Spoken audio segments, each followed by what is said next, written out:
Le premier qui a fait un film, c'était Henri Duparc. Il y a une seule chose que ça m'enseigne, il faut faire son travail. Il faut avoir foi en ce qu'on fait. Moi, j'ai une foi en l'Afrique. C'est tout. Et je fais ce qui me semble bon pour l'Afrique. C'est ça que je fais. Le reste, c'est pas important. J'ai dit souvent à mes collaborateurs que celui qui veut être riche, il ne faut pas qu'il vienne faire la politique. Si quelqu'un fait la politique et qu'il devient riche, c'est qu'il est voleur. La politique n'est pas là pour enrichir les gens. En politique, on te donne les moyens pour que tu vives correctement, mais il y a un travail à faire. Si celui qui veut être riche, il fait des affaires. Il ne devient pas professeur, il ne devient pas journaliste, il ne devient pas caméraman, il ne devient pas homme politique. Ce n'est pas des métiers où on devient riche, ça. Ce n'est pas des métiers où on devient riche. Ça, c'est la première leçon que je voulais tirer. La deuxième leçon, c'est que tu peux partir de zéro et tu peux arriver au sommet, pourvu que tu saches dès le départ où tu veux aller et que tu prennes les moyens pour arriver où tu veux arriver. Je me rappelle toujours d'une discussion que j'avais avec mes amis au lycée classique. On était un certain nombre qui voulions devenir président. Chacun dit va devenir président.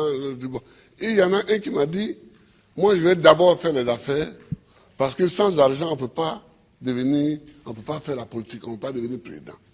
Et je lui ai dit, moi, c'est parce que je ne vais pas faire les affaires, que je vais être pauvre, que je vais avoir les mains propres et que je vais devenir président.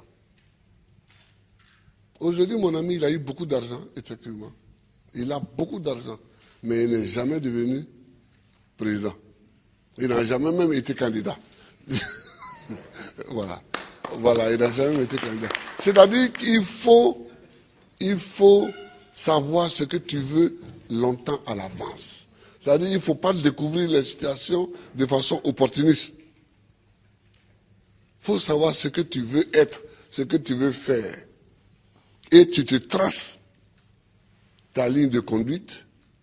Donc tout ce que tu fais dans la vie, moi j'ai fait histoire pour devenir président. Sinon, la bourse qu'on m'a donnée pour aller en France, c'était pour faire professeur de latin et grec. Quand j'ai commencé vraiment à militer, je me suis rendu compte qu'il me manquait l'histoire de l'Afrique pour poursuivre ma route. J'ai changé.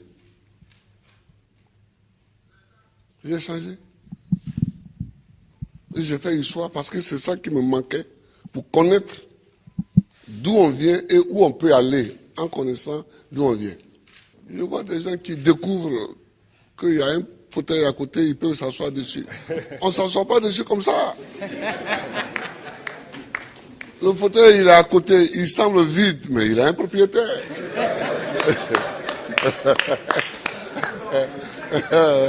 Il a un propriétaire.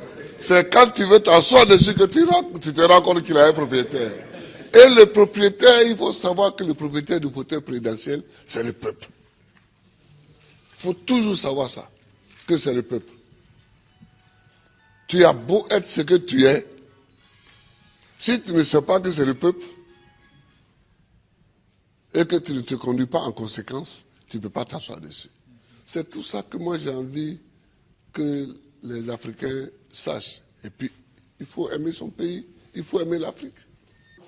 Le président Laurent Gbagbo a aussi donné le sens de son combat pour l'émancipation et la dignité des Africains qui ont aussi droit, selon lui, à vivre heureux dans leur pays, qui regorge des richesses inestimables. L'Afrique est une terre qui a subi tellement d'épreuves. Je ne sais pas si dans le monde, il y en a qui ont subi autant d'épreuves que nous. Les Juifs aussi ont subi beaucoup d'épreuves. Mais nous, les Noirs africains, tout le monde s'est assis chez nous. Esclaves. Esclaves de maison. Esclaves de la traite négrière. Colonisés.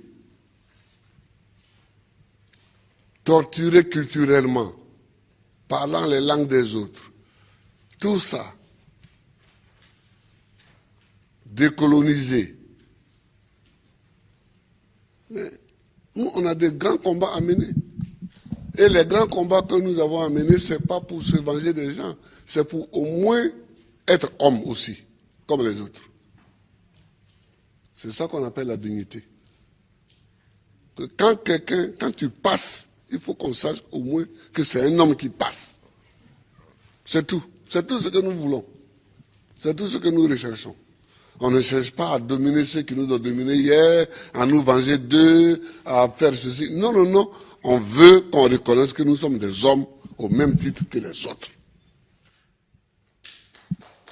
Mais ça, si nous-mêmes, on ne prend pas les moyens, qu'on est toujours chez eux en train de mendier, et que les gens même, tu vas mettre l'argent chez eux en achetant les bâtiments, et puis eux-mêmes, ils te dénoncent. Que voilà un voleur. Comment? Je vous amène l'argent, vous me dénoncez. Mais je vous amènerai rien. Ah oui, moi quand je vois des chefs d'État africains qui sont dénoncés en Europe, parce qu'ils ont investi en Europe, ça me fait pitié pour l'Afrique. Ça me fait pitié pour l'Afrique. Ça me fait pitié pour l'Afrique.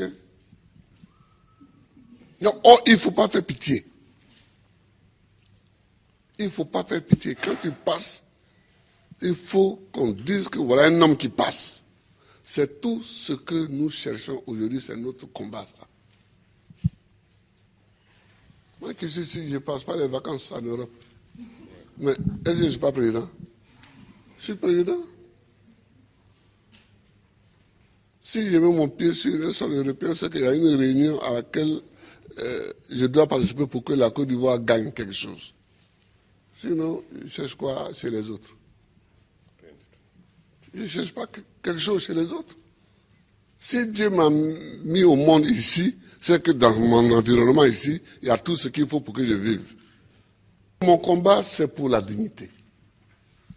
C'est pour la dignité. C'est pour que nous effacions tous les siècles passés, les traces de tous les siècles passés, les traces de l'esclavage, les traces de la colonisation, les traces du pillage, les traces du travail forcé, les traces de la chicote. C'est pour qu'on efface tout ça. Dieu merci, avec des films comme ça, demain, les jeunes peuvent savoir le combat que nous avons mené et eux-mêmes vont continuer encore. Eux-mêmes vont continuer. Je vous remercie, Aboudraman. Je vous remercie, Amikele. Et tous les amis qui sont venus, je vous remercie. Que Dieu nous bénisse. Que Dieu nous bénisse. Le producteur d'un homme, une vision, Abderrahmane Ndiaye, et la réalisatrice Anne Kélé Djibou ont remis au président de la République